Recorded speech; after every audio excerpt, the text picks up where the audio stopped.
everyone. Today I'm going to take the class for the master's students for the topics like the primary sources, secondary sources, quantitative methods, and the qualitative methods. So here I'm about to share my screen.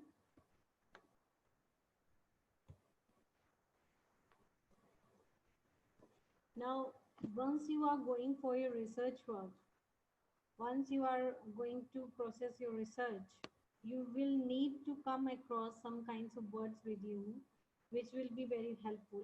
Until unless you don't know their meaning, you will be very problematic. It will be very problematic for you to understand that. So in this, first word which comes mostly with everyone will come in cross with this word, that is the primary sources. What are the primary sources? Well, primary sources are those sources which are directly related to you, the sources which gives you information on your own basis. Means whatever the things you collect, whatever the data you collect, that all comes under the primary sources, right? So in this, the primary sources are giving whatever the data they are giving to you, whatever the data you are collecting, that that is the original document. Okay, it is not interpreted with anyone else ideas as well as their own views, but in this the in this whatever the matter will comes to you, it is owned by you, which you have collected that, and it is very original. It is not interpreted by anyone else. It is the your individual viewpoint which you want to express there. So this data is directly depends on you. It is coming from you only, right? So here in this primary sources, the material can be value in improving your overall research paper because they are original materials. Then they were created from the time period involved. Then they have not been filtered through interpretations or evaluation by others. Then represent the original thinking or experiences, reporting of a discovery, or the sharing of new information. So these things are not involved with your own original thing. So that becomes your primary source. So once I go forward, I would like to see some examples of the primary sources here. They are the audio recordings, the diaries, the internet communications, interviews, whatever the interviews you will take, whatever the thing, the answers will come to you, they are the primary sources. They are your primary sources. The newspaper articles written at the time, whatever the articles have written, and you get that information from that, those becomes your primary sources. Then original documents are there, like the birth certificate, wills, marriage licenses. These all are comes under the primary sources. Now we'll move to the secondary sources. What are the secondary sources? Well, as we have heard that primary sources are those data or collected data which is related to you, which you have seen directly, which you have observed directly. So when we comes to the secondary means the other one, the other person who have observed those things, and then he is coming to you back with his collection, they become your secondary sources. Sometimes we keep on writing the literature reviews. In that also we come across some other materials, other theories written in different other books. They all become the secondary sources. Right, everyone here? Now, the examples for the secondary sources could be the bibliographies, the biographical works, the books, and the fiction, other than the fiction and autobiography, because autobiography is also written by you only, not any other person. Then commentaries are there, the criticisms are there, dictionaries are there, Encyclopedias are there, journal articles, magazine and newspaper articles, textbooks, websites, all these becomes secondary. Well, websites are the primary sources as well as textbooks becomes the tertiary sources. Tertiary sources are those sources which are given by the third person. Okay. Now I'll come to the quantitative point, that is quantitative methods. Now quantitative methods are the methods which we are going to use in our research work. So they are, as the word in itself says about the quantitative, it defines some uh, digital values. It defines some objectives. It's mostly emphasized on the objective measurements, the numerical analysis, and it collected through the polls, the questionnaires, or the surveys. So such kind of values which comes to you, which are in the number form, they are having some quantity in them. They are called as quantitative methods. The way of research will becomes the quantitative methods. Now, quantitative research focuses on gathering numerical data and generalizing it across the group of people, right? Well, while doing the quantitative methods, while using the quantitative methods, we mostly emphasize on the part of statistics. Whatever we have to present in front of others, we have to present it in the form of statistics because that is a very easy way to just define a difference between the numbers as well as the actual numbers there.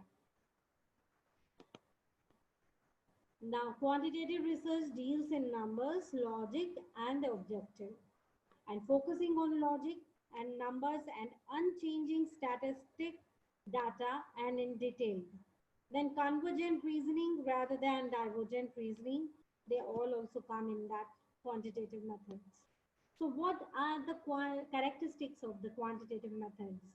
So first, the data is usually gathered using more structured research instruments. The results are based on larger sample sizes that are representative of the population. That means whatever the results comes to you, they should be in a larger number, which shows that they have gone to the large number of population. Then the research study can usually be replicated or repeated given its high reliability. Got it? The research study can usually be replicated or repeated given its high reliability. Once the data comes in a quantitative form, it will gives it a reliability, a high reliability. When researcher has a clearly defined research question to which the objective answers are sought, so you get the answers there itself in this quantitative methods by the help of research questions which you give for the polling and all those things. Then data are in the form of numbers or in the form of the statistics. The project can be used to generalize the concepts more widely, predict future results, or investigate causal relationships. So you have to work on that. So these different points, and the last point is the researcher uses tools such as questionnaires or equipment to collect numerical data. So whatever the tools you are needed to collect any data, like the questionnaires, like the paper or pens, the different kind of interviews, all these becomes your tools. So whatever the tools are needed, you have to find the numerical data in that. Got it, everyone? Here. Now I'll move to the next one, that is the qualitative methods. What are the qualitative methods? As in earlier part, I had shown you that the quantitative methods. The quantitative methods were dealing in the numbers, the numericals, but in qualitative, it is little bit different as it depends on the quality of the data. Then how the quality of a data will come? The quality of data comes with its relevance as well as its um, its relevance, and as its sureties are there, whether it is happens, it's also help in making the study more constraints that shape inquiry. So you have to keep in this thing in your mind that the quality comes in your data only when you will have relevant things with you, only when you have the logics for those, because only these two things will give a great weightage to your study. Got it? So qualitative methods emphasize on the relevant things as well as on the logical things.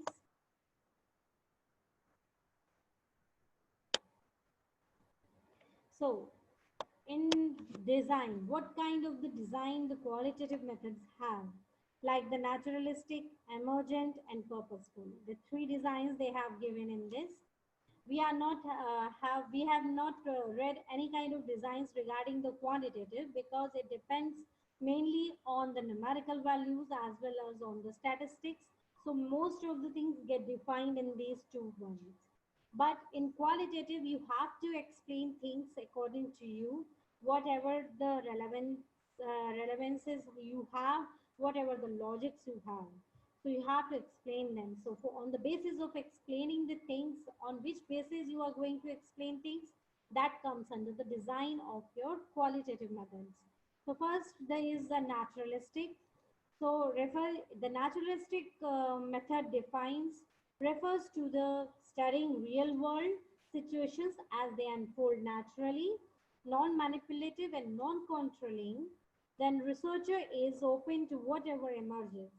So in naturalistic, the person is more open towards the natural things. Whatever thing is coming naturally to that researcher, or which is coming out naturally, which is not interpreted or manipulated, that becomes your naturalistic method for researching. Then we'll come to the emergent. Emergent means that becomes pop out in front of you. You don't want it, you don't try it, but yes, it is coming out.